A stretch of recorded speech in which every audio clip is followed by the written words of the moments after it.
테마주의 시선에 오신 여러분 환영합니다. 오늘도 화요일 방송 12시부터 50분 동안 함께하도록 하겠습니다. 저는 아나운서 윤지훈이고요. 오늘도 레드 전문가님과 함께하도록 하겠습니다. 미스터 투 레이트.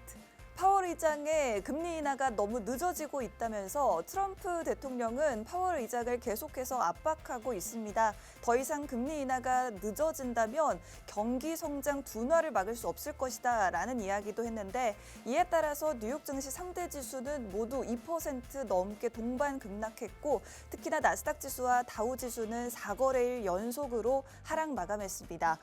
지금 장기물 국채 금리도 급락을 했고, 그리고 달러화 가치가 지금 3년 만에 최저 수준까지 떨어졌습니다. 특히나 오늘 밤, 내일 새벽에 발표될 테슬라 실적 발표를 앞두고 테슬라는 간밤 5% 넘게 주가가 하락했는데, 테슬라 일론 머스크 CEO 같은 경우에 지금 정치에 참여하는 부분에 있어서 이미지가 좋지 않은 상황이죠. 최근에 XAI에 대한 어떤 투자를 늘리겠다라고 하면서 경영에 다시 복귀하는 것 아니냐라는 기대감을 가지고 있는데, 이 부분도 한번 보시면서 과연 실적 발표 이후 컨퍼런스 콜을 통해서 어떤 이야기를 할 것인지에 대해서 주목해 보셔야 될 것 같습니다. 오늘 우리 시장 한번 살펴보도록 하겠습니다. 코스피, 코스닥 지수 모두 강보합권에서 좀 지지부진한 모습을 보여주고는 있지만, 그래도 뉴욕 증시 급락에 맞서서는 조금 방어를 해주고 있는 모습을 보여주고 있고요. 삼성전자, SK하이닉스는 하락하고 있는데, 삼성전자는 그나마 약보합권에 위치하면서 방어를 더 좀 잘 해주고 있는 모습입니다. 삼성전자 같은 경우에는 이번에 트럼프 취임식에 참석을 해서 삼성과 현대 그리고 한화에서 굉장한 규모의 로비를 했다라고 들려오고 있는데, 이에 대해서 관세 부분, 협상의 어떤 더 긍정적인 부분을 받을 수 있을 것인지도 우리가 좀 기대를 해보고 싶습니다만, 아직까지는 소식이 없네요. 이번 주 우리 시각으로 목요일 저녁 9시에 우리 국무총리 대통령 권한대행과 2+2 회담을 하기 때문에 이 부분에 대해서도 관세 협상이 긍정적으로 마무리되기를 여러분들이 계속해서 바라보셔야겠습니다. 우리 시장에서 오늘 상승하고 있는 섹터 테마주들은 역시나 오늘도 정치 테마주고, 퓨리오사 AI 관련주들이 강한 흐름을 보여주고 있습니다. 세종시 이전 관련된 종목들도 강한 흐름 이어가지고 있는데, 계룡건설 같은 경우에는 오늘 하루 거래 정지가 된 상황이고요. 정치 테마주 한 가지 섹터가 더 확장이 됐습니다. 오늘 같은 경우에는 이재명 민주당 예비 대선 후보가 탈탄소 그리고 탈플라스틱 그리고 석탄 화력 발전을 폐쇄하겠다라는 소식이 들려오면서 오늘 탄소 배출권 관련주, 탄소 포집 관련주가 좀 상승하고 있는 모습을 보여주고 있습니다. 이와 관련된 정책 모멘텀까지 좀 중장기적으로 이어질 수 있을 것인지 최근의 관련주들 조금씩 슈팅이 나와주고 있는데, 오늘 전문가님과 함께 이야기 나눠보도록 하겠습니다. 네, 전문가님 반갑습니다. 네, 반갑습니다. 여러분들 반가워요. 여러분들. 야, 여러분들 오늘 비가 오고 있습니다. 여러분들. 오늘 저녁에 뭐 하실 생각이십니까, 여러분들? 오늘 저녁에 전문가님 막걸리 한잔 하신다면서요? 막걸리 먹고 싶은데 돈이 없습니다. 돈이 없어요? 용돈도 안 주고 저희 와이프가.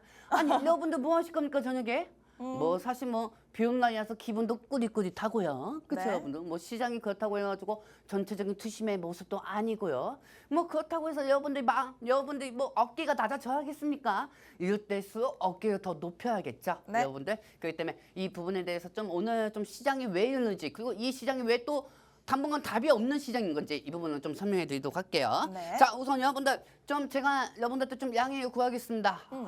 여러분들 네. 매번 아침 8시부터 새벽 12시까지 매번 이렇게 하면 삶도 저도 삶인지 좀 피곤합니다. 통신망에서 교육을 너무 열심히 해주셔서. 통신망에서도 하고 한 번 브리핑할 때 제가 무슨 경찰서에서 조서 쓰는 것처럼 한 문장이 몇천 문장을 써요, 제가 하루에. 그렇기 때문에 좀 피로가 좀 누적이 쌓이다 보니까 이 PPT를 좀 어제하고 좀 비슷하게 좀 해왔으니까 이 부분은 좀 양해 바라기 바랍니다.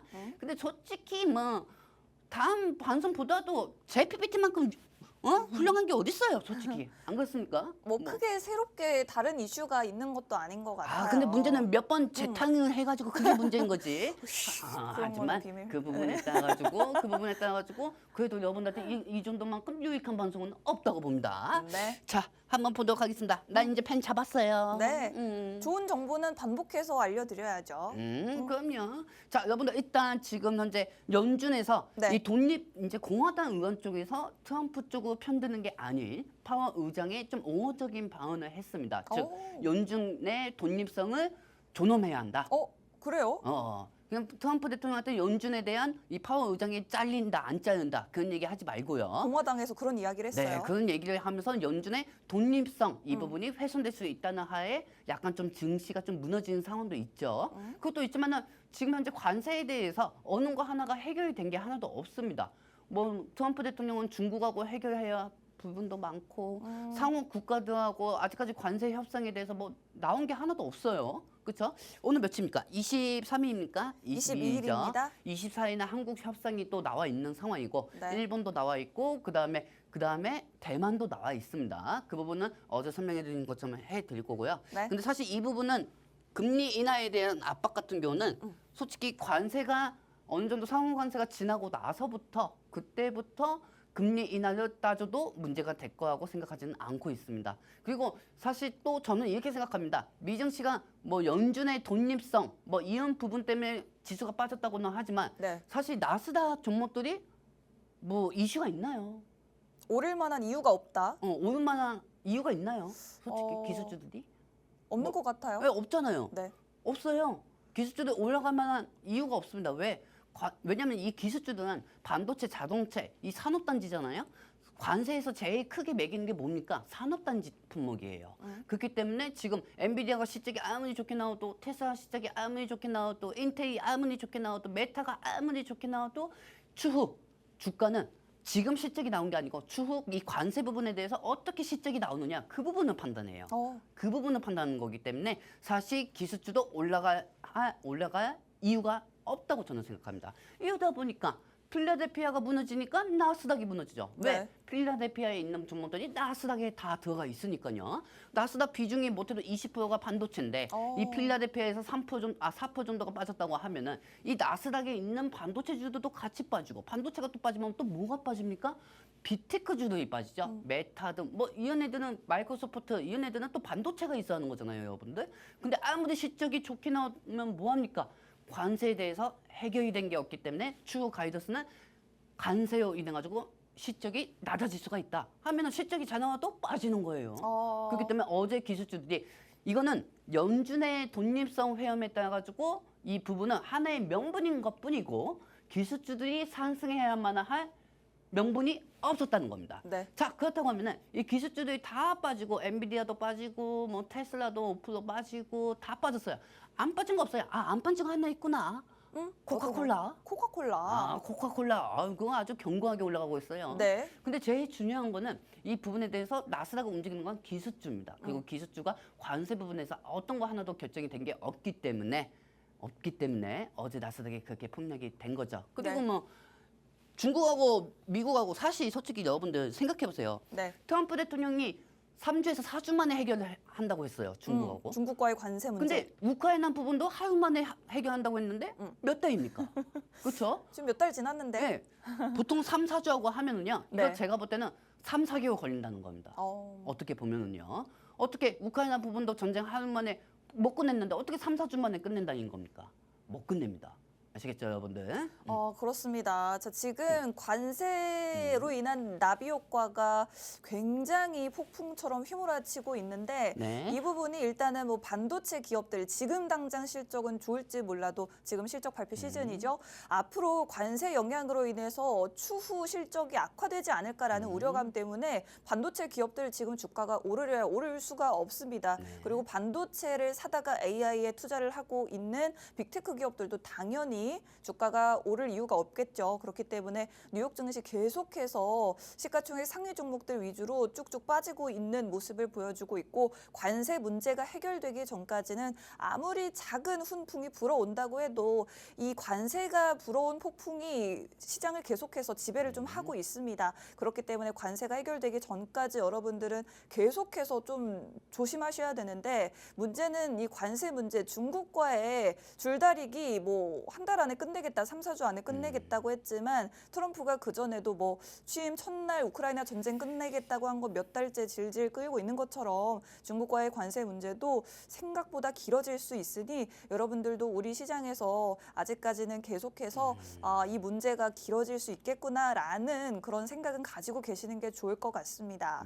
네, 일단 간밤 뉴욕 증시 하락을 했고 우리 시장은 그나마 좀 방어를 해주고 있는데 자 지금 우리 어제도 살짝 짚어드렸는데 이 트럼프 행정부에는 어떤 특징이 있다고요, 전문가님? 이거 어제도 계속 설명이 됐지만 네. 이 트럼프 행정부 같은 경우는요. 비즈니스로 구성이 집단이 되어 있습니다, 여러분들. 이 비즈니스로 구성이 집단이 되어 있고요. 그리고 여기에 따라서 불안정성을 만들고 그 안에서 거래트 재편해가지고 새로운 권력 구조를 형성하며 이번 관세 역시 시장 재편을 하기 위해서 번복을 계속하고 있는 상황입니다. 뭐, 어려워요, 전문가님. 그러니까 이 은행 쪽 집단의 투자자들이 네. 트럼프 행정부로 다 구성이 되어 있다는 거예요. 네네. 여기서 대표적으로 상무부 장관 하워드 러틀이 와 이분은 뭐 트럼프 대통령 말만 하면은 이 트럼프한테 감히 누가 그런 얘기를 합니까? 뭐 미국 행정부 단지 졸린 조 바이든이 못한 4년 동안 한 거를 트럼프 대통령은 3달 만에 다 이혼했습니다. 그분이 하워드 러틀이에요. 네. 이분 어디 출신입니까? 피츠제럴드 투자은행 네. CEO 출신이라고 합니다. 그렇죠. 그리고 또한 여기서 네. 제일 중요한 거 누구? 여기서 또 이 에너지부 장관은 또 누구입니까? 크리스 라이트 에너지부 장관. 리버티 에너지 설립자 겸 또 CEO죠. 리버티 에너지 설립자 겸 CEO네요. 네, 이렇게 돼 있고 네. 그리고 또 여기서 뭐 기타 구성원 같은 경우도 네. 여러 가지 뭐 백악관 비서실장에다가 뭐 여러 가지 다 펀드 쪽 라인 사람들이에요. 그러다 보니까 뭐 계속 번복이 될 수밖에 없는 상황인 거고요. 제가 여러 번 말씀드렸지만 여러분들 종목이 문제가 아니에요. 우리가 지금 어떤 종목들이 다 빠지고 이렇게 하는 게 아직까지 그 종목들이 기술주들 뭐 2차 전지나 반도체가 다양한 국가들에 다 있잖아요, 여러분들. 그 국가들이 어떻게 협상에 대해서 어떻게 이루어지고 있냐. 그러니까 즉 예를 들어서 이런 거죠. 삼성 SDI가 베트남에 있다고 쳐요. 네. 그리고 베트남에 있습니다. 그리고 삼성 SDI가 이 베트남이 지금 관세가 몇 프로입니까? 40%입니다. 그렇죠? 와, 46%예요. 46%예요. 자, 46%예요. 이걸로 좀 하나씩 좀 끌어볼게요. 와우. 자, 이 베트남에 제일 대표적인 게 삼성 SDI하고 베트남에 또 뭐가 있냐? 삼성전기가 있습니다. 네. 자, 그렇다고 하면은 이 4월 3일날 그 상호 관세 발표하는 날에 삼성 SDI하고 삼성전기가 즉 대표적으로 삼성전기가 10% 이상 빠졌습니다. 왜? 베트남에 삼성전기하고 삼성 SDI가 있으니까요. 하필이면은 삼성 SDI가 원통형 배터리로 또 공장은 베트남에다 만들어놨어요. 네. 그래가지고 그게 또 우리 TC 시스템도 또 빠졌던 부분도 있었고요. 아유. 자, 그렇다고 하면은 네. 지금 여러분들 입장에서는 야, 그래도 관세 10%잖아. 지금은 지금 10%잖아. 네. 맞죠? 왜냐면 관세 유예 기간이 90일간이니까 90일 동안 지금 10%인데 그 안에 트럼프는 빠르게 협상을 하겠다 이거예요. 어떻게 보면 10%는 한선이하고 하더라도 뭐 방위비 금액이나 뭐 미국의 물건들을 팔아준다거나 이렇게 하면은 관세가 또 면제가 될 수가 있는 거죠. 그렇기 때문에 이 베트남 부분에서 만약에 관세 부분이 어느 정도 떨어지거나 네. 면제가 된다고 하면은 네. 이 삼성전기하고 삼성 SDI가 움직일 수가 있다는 겁니다. 네. 자, 그러면은 이 삼성전기 쪽에서는 여러 가지 모멘텀이 뭐가 있습니까? 전선하고 변압기가 있습니다. 그럼 재운전기나 뭐 한전산업이나 이런 종목들이 또 변압기 관련주도 HD 현대 이에트리라든지 이런 종목들이 또 올라갈 수가 있는 거죠. 네. 자, 그리고 두 번째는 삼성 SDI가 만약 베트남에서 관세 부분에 대해서 좀 면제가 됐다 하면은 원통형 배터리 모멘텀 위주로 올라갑니다. 왜? 베트남에 삼성 SDI에 원통형 공장이 있으니까요. 자, 여기까지 이해하셨죠? 네. 자, 그렇다고 하면은 자, 아나운서님. 네. 타이완 한번 찍어주시기 바랍니다. 타이완. 네, 타이완. 32% 관세. 네, 타이완이 대만입니다. 네. 제가 여러 번 말씀드렸지만 이 얘기를 하는 전문가는 저밖에 없을 겁니다. 뭐 자랑하고 싶어서 자랑하는 게 아니고 워낙 전문가분들이 공부를 안 하다 보니까 네. 이 부분은 제가 어떻게 하다 보니까 처음 말씀드리게 됐네요. 그렇죠? 이 대만 부분이 제일 먼저 풀릴 거라고 저는 생각을 합니다, 여러분들. 제가 뭐 방송에서 나와서 여러분한테 홀짝 맞추기 뭐 그거 게임 하는 겁니까? 그거 아니잖아요. 그동안 말씀드린 만큼 다 진행이 되었고 그리고 이 대만 부분도 충분히 관세에 대해서 제일 첫 번째 면제가 될 거라고 저는 생각하고 있습니다. 여러 번 말씀드렸지만 이 대만에서 뭐가 됩니까?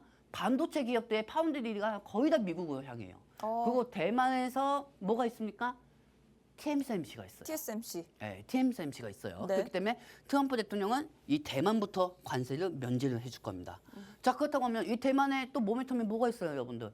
파운드리, 디자인 하우스, 뭐 소켓, 여러 가지 파운드리, 뭐 HBM 관련주도 다 들어갈 수밖에 없는 거예요. 네. 대만, 즉 아이고 삼성이 HBM 못 만들어서 삼성 주가 빠지네. 아이고 트럼프가 관세 때문에 저 삼성 하이닉스 빠지고 있네. 이럴 필요가 없어요.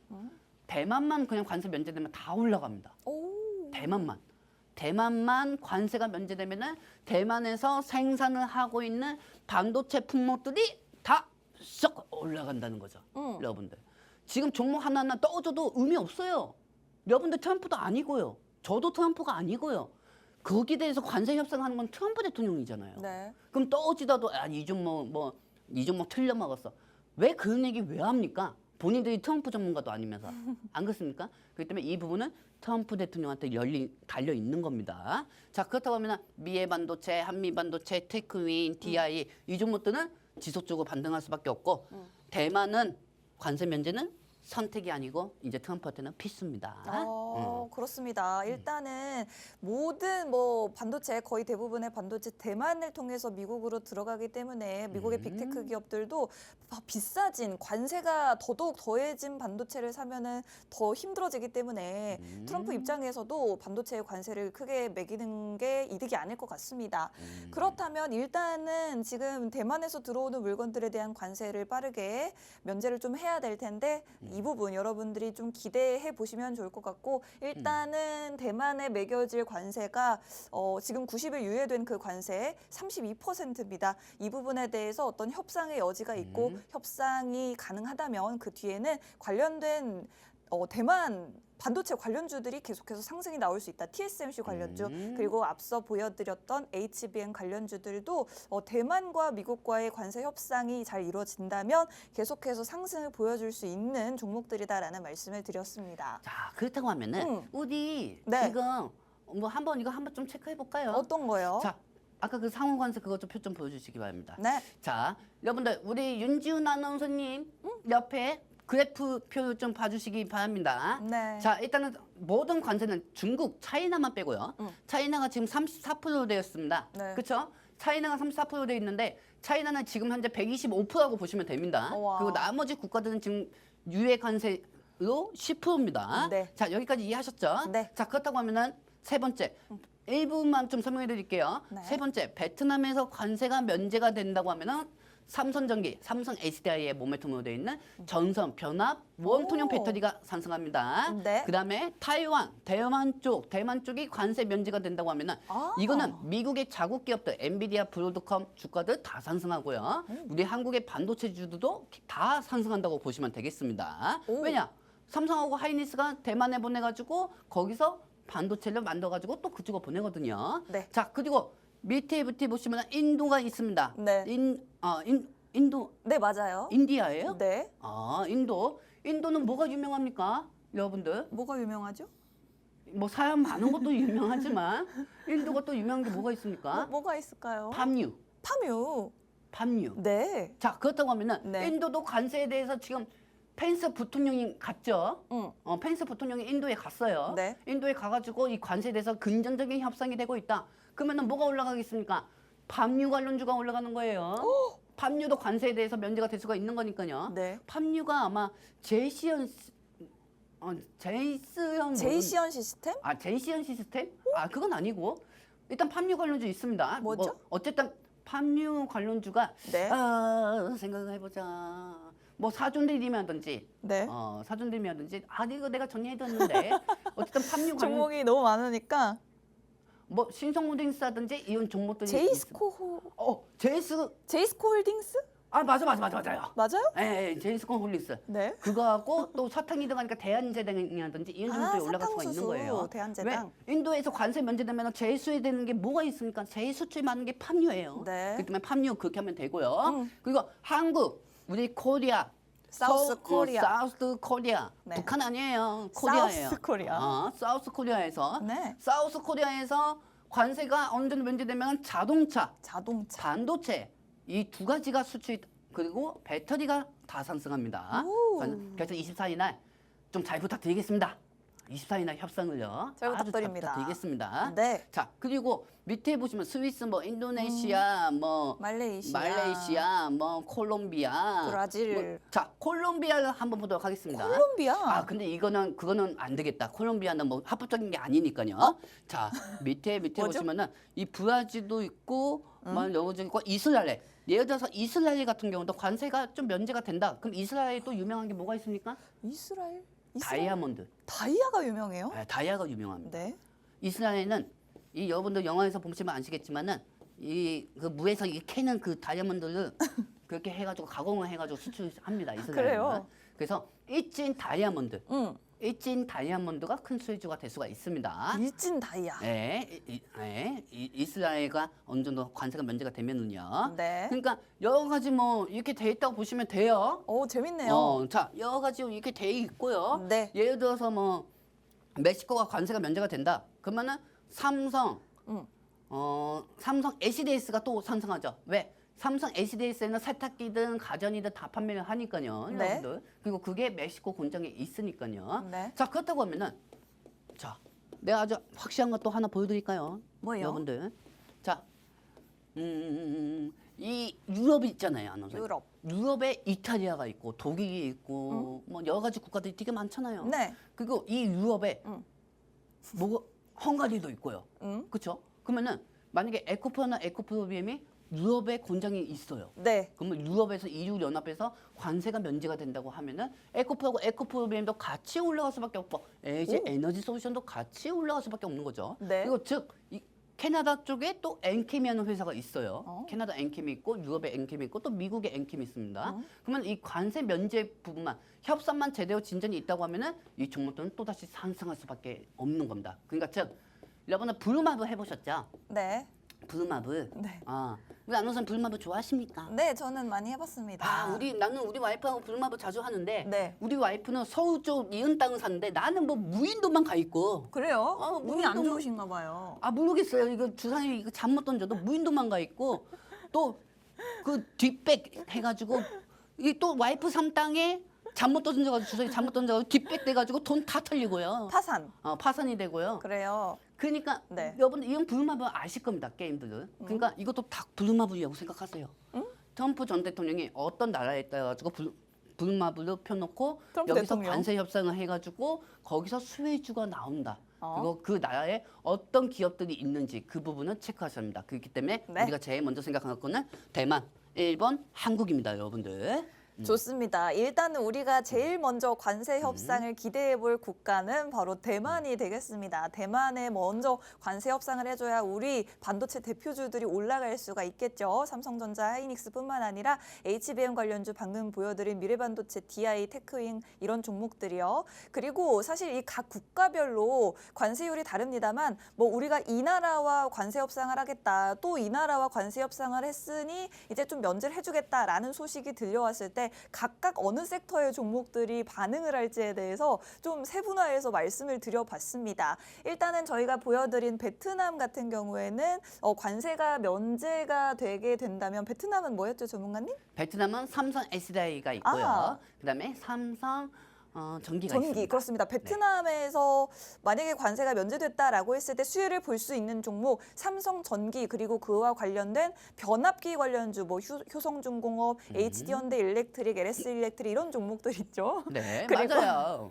베트남에 또 공장을 가지고 있는 삼성 SDI 이 관련해서도 이 종목들 관련된 종목들 올라갈 수가 있겠다 말씀을 드렸고 그리고 또 다음으로 대만 관련된 아까 말씀드렸죠 반도체 관련주 올라갈 수가 있겠고요. 다음으로는 인도에서 유명한 게 파뮤라는 것들 우리 몇 년 전에 또 인도가 파뮤 수출 제재 이런 소식이 있었는데 그때 뭐 파뮤 관련주라고 올라간 종목들이 있었죠. 그런 종목들 만약에 미국이랑 인도랑 관세 협상 잘 된다 했을 때는 파뮤 관련주 올라간다 보시면 되겠고 또 이제 마지막으로 이스라엘 같은 경우에는 다이아가 유명하다고 해요. 그래서 뭐 일진 다이아 이런 종목들이 올라간다고 합니다. 굉장히 재밌는 이야기를 한번 해봤는데 그리고 뭐 대표적으로 무엇보다 멕시코, 캐나다, 유럽 이런 나라들 궁금하시죠? 만약에 멕시코와 협상이 잘 된다 했을 때 삼성 SDS가 수혜 본다 말씀드렸고 유럽연합이나 혹은 캐나다와 잘 됐다 했을 때는 우리 2차 전지 기업들이 주로 그쪽에 공장이 많이 있기 때문에 2차 전지 기업들이 수혜 볼 수 있다라고 정리해 보도록 하겠습니다. 여러분들이 사실 지금 이거 다 기억하기가 힘드실 텐데 저희 팍스 통신망 들어오시면 저희가 오늘 방송에서 말해드리지 못한 더 많은 정보들 통신망에서만 올려드리고 있으니 지금 생방송 중에 입장하시면 되겠습니다. 입장 원하시는 분들은 스마트폰에 카메라를 켜시고 카메라를 QR코드 쪽으로 가깝게 가져다 대시면 바로 들어오셔서 저희가 올려드리는 정보들 새벽까지 계속해서 받아보실 수 있으니 저희와 함께 부지런히 공부해보고 싶으신 분들 빠르게 서둘러 주시면 좋겠습니다. 자, 관세에 대한 이야기 계속해서 해봤습니다. 아무래도 시장을 전반적으로 지배하고 있는 이슈이기 때문에 이야기를 해봤는데 자, 지금 뭐 최근 들어서 우리 시장에서는 트럼프의 어떤 그 이슈 그런 힘도 이기고 있는 인물이 있다. 바로 이분인 것 같아요. 네, 이분이 별명이 피리 부는 사나이입니다. 피리 부는 그러니까 사나이. 이분이 뭐 말만 하면은 주가가 다 올라갑니다.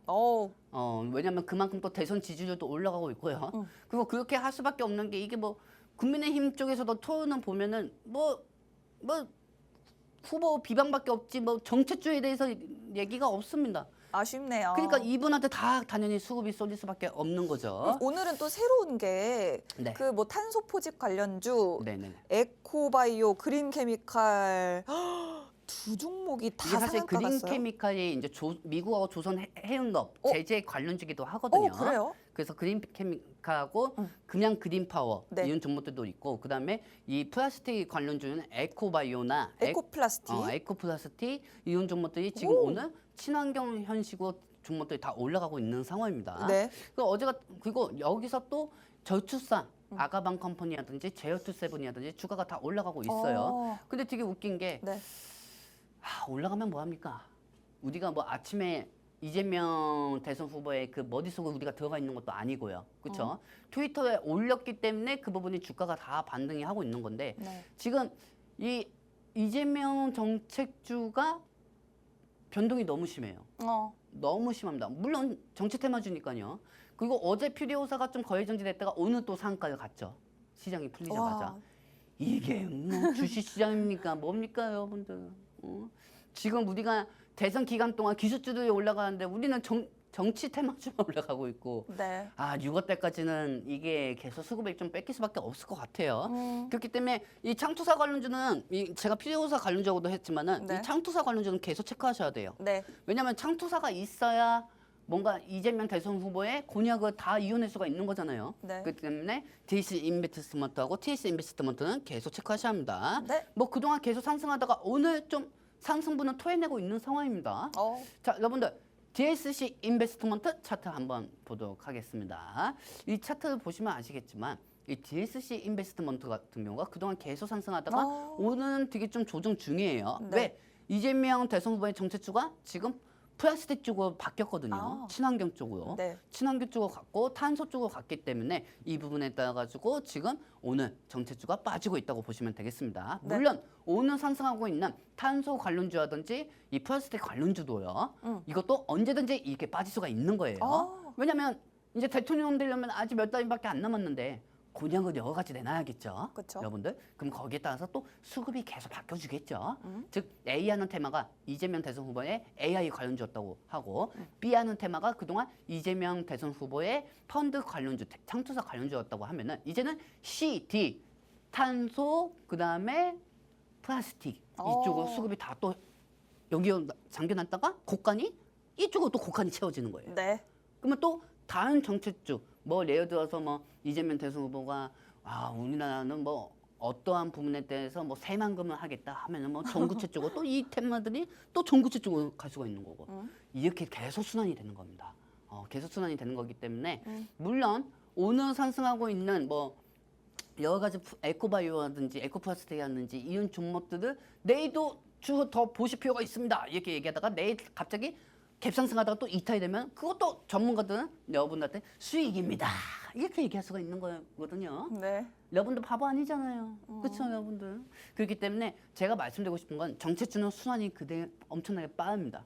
이번에 퓨리오사가 너무 강하게 빠르게 올라가면서 이재명 대선 후보의 정책 대표 정책주하고 저희가 일주일 전부터 계속 말씀드렸습니다, 여러분들한테. 그러고 나서 상승이 됐다고 해서 우리가 뭐 여러분들한테 여러분들 우리가 정치 테마주 이거 상승하는 거 보셨죠?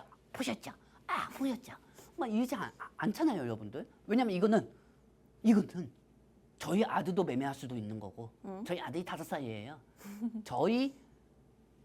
우리 초등학생분들도 매매할 수가 있는 게 정치 테마주. 그냥 운 좋으면 수익 나고. 운 좋으면 수익 나고 물려있다가 갑자기 급박작해가지고 반짝하고 올라가면은 초등학생들도 전문가가 될 수 있는 거예요. 네. 근데 그런 거에 우리 뭐 반성해서 이거 내하고 그런 거 안 합니다. 네. 그렇죠, 여러분들. 자, 그렇기 때문에 네. 이 방향 뜻대로 정책주가 계속 바뀌고 있고요. 네. 계속 다음 장면 좀 부탁드릴게요. 네. 자, 보시면 아시겠지만 상지건설. 음. 이야, 어제 그 상지건설 보셨어요? 어제요? 네, 12 전원 청구에 했다가 어제 갑자기 만판에 오바야 올리다가 산지건설이 어제 또 빠져버렸습니다. 아이고. 근데 여러분들 제가 방송상이어서 여러분들한테 좀 위험한 얘기는 안 하겠습니다. 네. 제가 얘기하면은 저 끌려갈 수도 있기 때문에 네네. 그렇기 때문에 안 돼요. 여기서 제가 말씀드리고 싶은 게 뭐냐면요. 네네.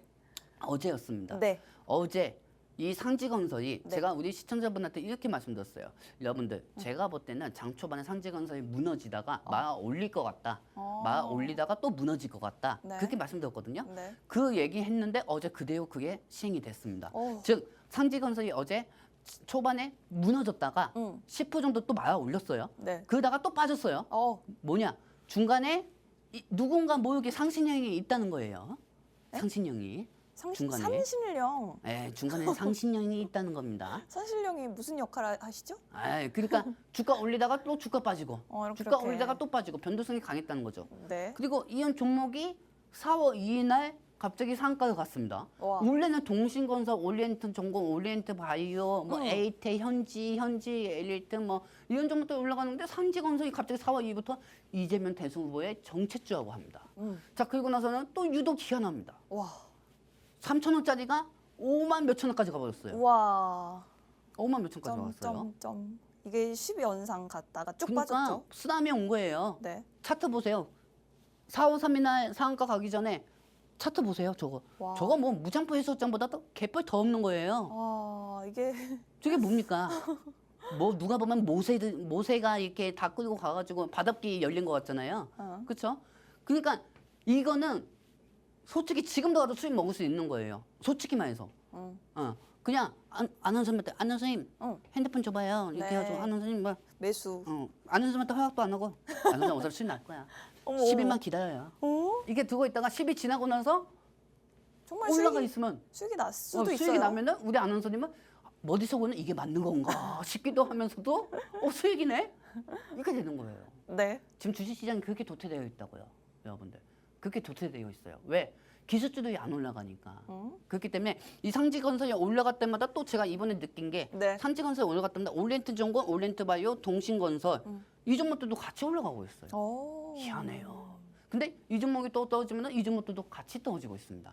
지금 그렇게 바뀐 겁니다. 네. 그렇기 때문에 빨리 좀 대선이 좀 시작이 됐으면 좋겠습니다. 이게 수급이 계속 뺏겨 가니까요. 네. 그리고 우리가 뭐 대표적으로 우리도 세종시에 대해서 여러분들한테 계속 말씀드렸죠.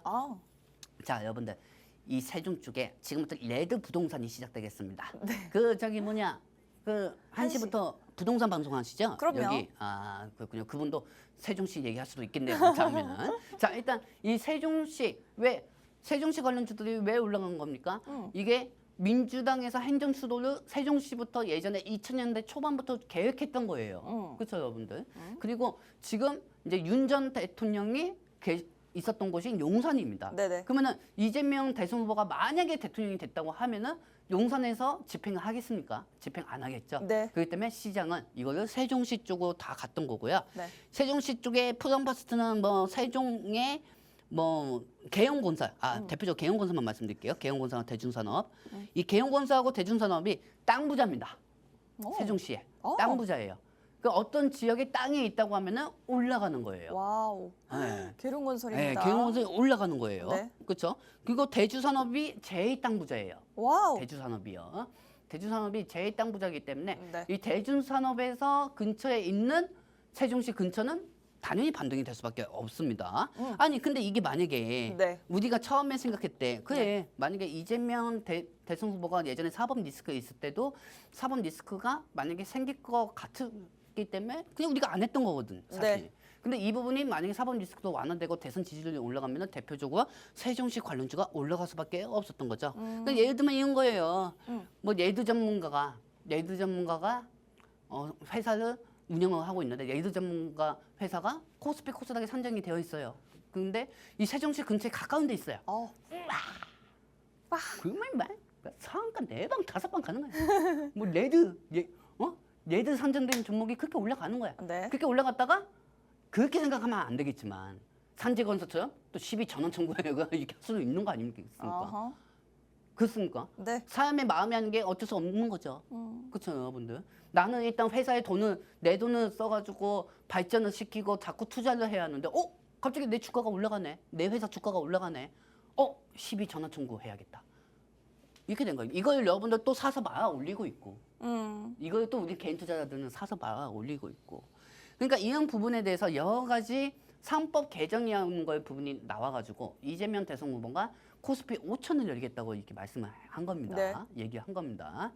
뭐 제발 진짜 코스피 5천 갔으면 좋겠습니다. 네. 가려면 삼성전자가 주가가 20만 원이 돼야 하고요.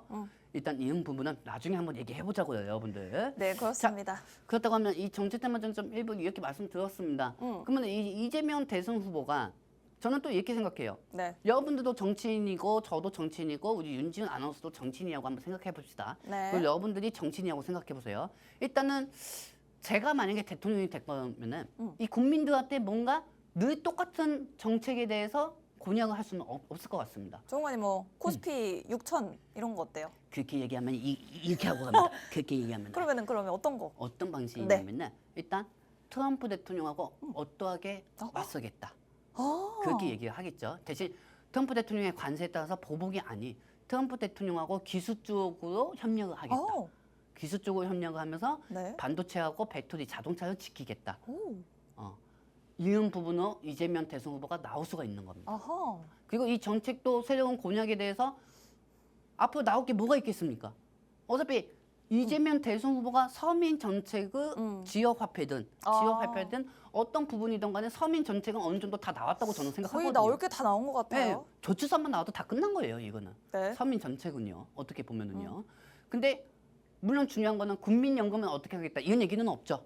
일단 국민들이 편리하게 해주는 게 맞는 거고 청년들한테 미래의 대한민국이 있는 꿈을 심어주는 게 이재명 대선 후보의 역할이니까요. 네. 자 그렇다고 하면은 우리는 이 얘기는 이제 별개예요. 왜? 어쨌든 간에 정책주는 나올 거는 다 나왔다고 저는 생각합니다. 네. 하지만 TV 토론회나 그리고 추후 이재명 대선 후보가 지금 우리나라 국민들이 다 어떻게 생각하고 있습니까? 트럼프 대통령한테 뒤통수 맞았다. 이렇게 생각하고 있잖아요. 네. 우리 국민들이 다 트럼프 대통령한테 뒤통수 맞았다. 네네. 이렇게 생각하고 있습니다. 그러면 여기서 또 표를 또 가져와야 하지 않겠습니까? 그러면 여기서 또 이재명 대선 후보가 우리나라 트럼프 대통령이 우리한테 관세 매긴 거 그리고 우리한테 보조금 부분은 주기로 했는데 안 주기로 한 거 이거는 적절한 협상을 통해 가지고 끌어내겠다. 이런 얘기 분명히 나옵니다. 네. 분명히 나와요. 왜? 대한민국 국민들은 서민 정책도 중요하지만 미국한테 지금 트럼프 대통령한테 뒤통수 맞은 기억만 더 크기 때문에 이 부분에 따라서 트럼프하고 어떻게 협상을 하겠냐. 그럼 거기서 또 수혜주가 나오는 겁니다. 이 부분까지 멀리 보시기 바랍니다, 여러분들. 오, 좋습니다. 저도 이야기를 들으니까 굉장히 솔깃한데 아까 전문가님이 말씀해 주셨던 게 정치 테마주가 지금 완전 시장을 장악하고 있죠. 일단 뭐 그 시작 뭐 상지건설 이런 종목들에서 퓨리오사 AI 그리고 뭐 오늘에 이르기까지는 탄소포집 관련주 A, B, C, D, E 이런 섹터들이 계속해서 순환매를 이루고 있는데 이제 우리가 E, F, G 섹터를 봐야 되지 않겠습니까? 그런데 지금까지 거의 나올 만한 정책들은 거의 다 나왔다. 그렇다면 이재명 예비 후보가 꺼낼 만한 마지막 정책 카드는 어떤 것일까? 바로 지금 시장을 뒤흔들고 있는 우리 미국의 트럼프 대통령에 어떻게 맞서서 관세에 대한 협상 어떻게 이끌어낼 것인지를 포부를 밝히고 그리고 여기에 따라서 가장 중요한 우리 대표 산업, 반도체 산업, 배터리 산업 뭐 자동차 산업 이런 것들에 대해서 관세 협상을 어떻게 마무리 짓고 계속해서 산업을 부흥시키겠다라는 부분을 아마 비장의 무기로 준비하고 있지 않을까 싶습니다. 그렇기 때문에 사실은 이런 정책 테마주 너무나도 변동성이 크고 그만큼 빠른 움직임이기 때문에 여러분들이 잡기가 힘들고 어렵고 위험한 종목들이지만 그 끝은 결국에는 기술주가 되지 않을까라는 말씀을 좀 드려보면서 뭐 반도체, 배터리 이런 기술주들이 결국에는 정책의 수혜까지도 볼 수 있겠다라고 정리를 해보겠습니다. 자, 지금 이재명 예비 후보 같은 경우에 오늘 오전에 무슨 배터리 관련된 이야기를 했다고요? 네, 배터리 관련 얘기는 했는데 플라스틱에 대해서 얘기만 더 하더라고요. 저는 사실 배터리 얘기를 했는지 몰랐어요. 전기자동차 활성화를 하겠다 그 얘기만 하셨고요. 그랬어요. 뭐 플라스틱, 뭐 배출, 뭐 탄소 배출, 뭐 이 얘기만 더 많이 하시더라고요. 네. 근데 어차피 이 부분은 어차피 나오는 거니까. 네. 어차피 이 부분은 지속적으로 나올 방안입니다. 그렇기 때문에 지속적으로. 우리가 기술적 반등을 좀 어느 정도 기대할 수가 있고요. 네. 근데 제일 중요한 거는 2차 전지는 어차피 업황이 대사가 났습니다, 여러분들. 근데 여러분들 제가 여러분들한테 좀 한 가지 좀 설명을 해드리도록 하겠습니다. 지금은 제가 얘기하는 게 가슴에 와닿지 않을 수가 있습니다. 하지만 어쩔 수 없을 거예요. 강제로라도 가슴에 와닿을 수밖에 없을 겁니다. 한번 들어보겠습니다. 자, 한번 보여드리도록 할게요. 네. 여러분들, 에코프로가 50%가 상승 못할 거라고 생각합니까? 50%? 안우선 시청자분들 입장에서 생각하면 어떻게 생각해요? 에코프로 뭐 한 3, 4년 뒤에? 3, 4년 뒤에? 자, 그러면은 네. 너무 멀었나요? 네네. 에코프로비에는 네. 1년 동안 네. 50%, 60% 올라갈 수 있을까요? 1년 동안 5, 60은 어렵지 않을까요? 그렇죠. 네. 그리고 NNF도 50%, 60% 오를 수 있을까요? 1년 동안 어려울 것 같아요. 어려울 것 같죠? 네. 자, 좋습니다. 여러분들도 똑같은 생각일 겁니다. 네. 그렇죠? 오르긴 오르겠지만. 오르긴 오르겠죠. 네. 그렇죠? 오르긴 오르겠지만은 그거를 지금 우리가 한 번의 생각에 50%, 60% 올라갈 것이다 생각 못 하고 있겠죠. 자, 여러분들 지금 남은 시간 저한테는 9분입니다. 9분이고요. 네. 자, 여러분들 아나운서 팁 한 좀 부탁드릴게요. 네. 자, 여러분들 저는 가능하다고 봅니다. 가능하다. 네, 가능하다고 봅니다. 왜냐하면은 제가 느끼는 시장은요. 요즘 한 가지 섹터에 꽂히면은 그 섹터 모두가 한 달에서 2달 갑니다. 오. 제가 느끼는 섹터로는요. 맞아요. 여러분들 한 달 2달 갑니다. 그리고 이 부분에 대해서 배터리가 무조건 빠진 것도 있지만 여러분들 배터리가 사실 조선업보다 수주한 게 더 많습니다. 그래요? 수주한 계약이 더 많아요. 장구 수주 계약이. 그렇죠, 여러분들? 예를 들어서 지금 저는 차트로 좀 비교해드리고 싶은데 여러분들 HJ 중공업 차트 한번 보여드리도록 할게요. 자, HJ 중공업이 1월 달부터 연도별, 자, 즉 PD님 월봉이 아니고 연도별로 몇 퍼센트 상승했는지 그것만 좀 보여주시기 바랍니다. 자, 연도별 이번 연도죠. 이번 연도에 25년도에 몇 퍼센트 올라갔죠? 66입니다. 와. 66. 네. 66. 자, 한진중공업 66%입니다. 여러분들 4달 동안 보셨죠? 자, 그리고 H중공업이 그렇게 됐고, 자, 그리고 또 어떤 중공업이 있더라? 조선주 중에서 하나오션을 한번 보도록 하겠습니다. 하나오션도 이번 연도에 몇 퍼센트 상승했죠? 130입니다. 하나오션도요. 네. 130이요. 자, 하나오션 130 그리고 HJ중공업이 60%, 66%. 네. 그렇죠? 자, 좋습니다. 여러분들 요 정도까지만 좀 보여드리도록 할게요. 네. 자, 여러분들 보셨죠? 자, 이렇게까지 하는 우리 방송이 어딨어요, 시청자분들. 아유, 아유, 팔 아파요. 아 미안합니다. 아, 우리 미안합니다. 아, 우리 윤지 아나운서한테 박수 좀 쳐주시죠. 자, 아닙니다. 여러분들 보시면 조선업이 HJ중공업 하나오션이 이렇게 올라갔습니다. 근데 오. 여기서 공통된 거는 수주 계약 그리고 트럼프 대통령의 입심도 좀 강했습니다. 그렇죠? 자, 그렇다면은 우리 이제 반대요. 내 여기다가 내가 쓸게요. 네. 자, 반대요. 우리 두 가지 품목을 한번 보도록 합시다. 어떤 거예요? NNF 에코프로비엠. LNF랑 에코프로. 자, NNF 에코프로비엠부터 연도별 이번 연도 납폭을 보도록 할게요. 에코프로비엠. 네. 네, 한번 보도록 하겠습니다.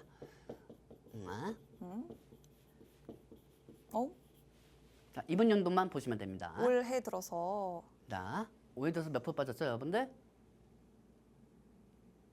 20%죠. 저가 기준 20%가 빠졌어요. 오, 많이 빠졌네요. 네. 20% 내려왔습니다. 그렇죠? 좀 이쪽으로 보세요. 그다음에 LNF. 자, 그다음에 NNF. 네. NNF 이번 연도에 33%요. 33% 저가 기준. 저가 기준. 자, 그리고 마지막으로 자, TCC도 스티도 한번 보도록 할게요. 아우. 안 네, 돼요. 괜찮습니다. 33%. 34. 33. 33. 똑같네요. 똑같네요. 자, 좋습니다. 자, 여러분들, 아이고 내가 글씨를 잘못 써가지고요. 아유, 자, 일단 조선업은 못해도 기본적으로 우리가 1분만 써놓은 거지만 50% 이상 다 상승했습니다. 와. 그리고 에코프로비, NNF, TCT 2차 전지 종목들은 못해도 이번 연도에 30% 이상씩은 다 빠졌습니다. 네. 그렇죠? 그러면은 바꿀 수만 있으면 얼마나 좋겠습니까? 그렇죠? 여러분들 바꿀 수만 있다고 하면은 근데 여기서 공통된 게 뭔지 아세요? 네. 수주 계약은 똑같습니다. 똑같아요. 네, 수주 계약은 똑같습니다. 왜? LG 에너지 솔루션도 몇십조 원 이상을 계약을 해놓은 상황이고요. 주가는 반등을 못했던 거죠. 왜? 트럼프의 이심이 없었으니까. 그리고 이 부분에 대해서 저는 순서만 바뀌었을 뿐이지 네. 이제는 반대로 이렇게 될 거라고 보고 있습니다. 어. 왜? 광물 자원이 지금 올라가고 있거든요. 광물 자원도 올라가고 있고요. 그리고 이제는 이 배터리 부분에서 자동차가 업하기 도와섰습니다. 그리고 트럼프 대통령이 자원 비축하면은 반대로 광물 자원들이 다 올라갈 수밖에 없습니다. 트럼프 대통령은 이제 양극재 전문가가 될 수밖에 없습니다. 여러분들은 저한테 야, 너 어제도 저런 얘기했어 이렇게 얘기할 수 있지만 난 여러분들한테 이런 얘기할 수가 있어요. 아직 협상이 안 끝났잖아요. 협상이 끝나야 뭔가 중국의 반사 이익이라도 볼 수가 있는 거지. 그러면 눌리더라도 기다려야지. 안 그렇습니까, 여러분들? 무슨 말씀인지 아시겠죠? 자, 그렇다고 하면 광무관계 상승에다가 또 내일 테슬라 실적이 있습니다. 우리는 아까도 말씀드렸지만 테슬라 실적이 중요한 게 아니고 테슬라 실적이 나와서 앞으로 테슬라가 이 관세에 어떻게 발효가 될 것이냐. 하지만 그 가이던스에서 이제 4680 배터리에 대한 가이던스가 나올 수가 있습니다. 왜? 건시 전극 곤정 쪽에 테슬라가 개발을 했다고 합니다. 그렇다고 하면은 뭐 사실 엔비디아하고 테크민이 연관이 없는데도 올라간 것처럼 테슬라하고 TCC가 연관이 없어도 올라가고 오. 테슬라하고 NNF는 연관이 있구나. 그리고 테슬라하고 엔캠이 연관 없어도 올라가고 어차피 다 정해져 있는 거예요. 다 정해져 있는 건데 중간에 수급이 부족하고 트럼프 대통령의 아직까지 해결되지 않은 이 관세 부분 이 부분에 해결이 되지 않다 보니까 우리는 순서가 더 늦어질 수밖에 없는 거죠. 하지만 여러분들한테 이런 말씀 드리고 싶어요. 네. 저는요 여러분들한테 항상 될 수 있는 말씀만 들었습니다. 될 수 있는 말씀만. 그리고 느리더라도 지지 않는 투자의 모습을 방송에서 보여드릴 겁니다. 그 네. 방송은 1년 동안 하고 정전도 겪어봤고 비상계엄도 겪어봤고 환율 1,400원까지도 겪어봤고 그 다 겪으면서 여기까지 왔습니다. 그리고 더 이상 물러설 때도 없고요. 여러분도 역시 마찬가지일 겁니다. 그렇기 때문에 이 부분에 따라서 저는 수익도 중요하지만 지키는 투자를 하면서 잃지 않는 투자 이 방식으로 지속되도록 한번 해보도록 하겠습니다. 네, 그렇습니다. 조선 기업들 못지않게 수주 금액이 굉장히 많이 쌓여 있는 2차 전지주들이지만 주가는 정반대로 움직이고 있죠. 지금까지 그랬던 것과는 반대로 이제는 2차 전지주가 충분히 반등할 수 있다라고 말씀해 주셨고, 특히나 광물 가격이 계속해서 올라가고 있다라는 부분, 그리고 캐즘이 이제는 끝나가고 있다라는 부분까지도 2차 전지주의 상승 모멘텀으로 짚어 주셨습니다. 자, 그렇기 때문에 저희가 2차 전지주 계속해서 봐야 하고, 이제 더 이상 이 배터리는 전기차만의 전유물이 아닙니다. 로봇에도 들어가고요, 우주항공 로켓 우주선에도 들어가고요, 방산 무기에도 들어갈 수 있고요. 오늘 같은 경우에는 또 잠수함에도 2차 전지 들어간다라는 소식이 또 들려왔거든요. 여러 가지 쓰임새가 계속해서 다양해지고 있기 때문에 2차 전지주 전기차 캐즘도 뭐 끝이 나고 있을 뿐만 아니라 더 많은 분야에서 쓰일 수 있다라는 부분에서 계속해서 긍정적으로 보셔도 좋다.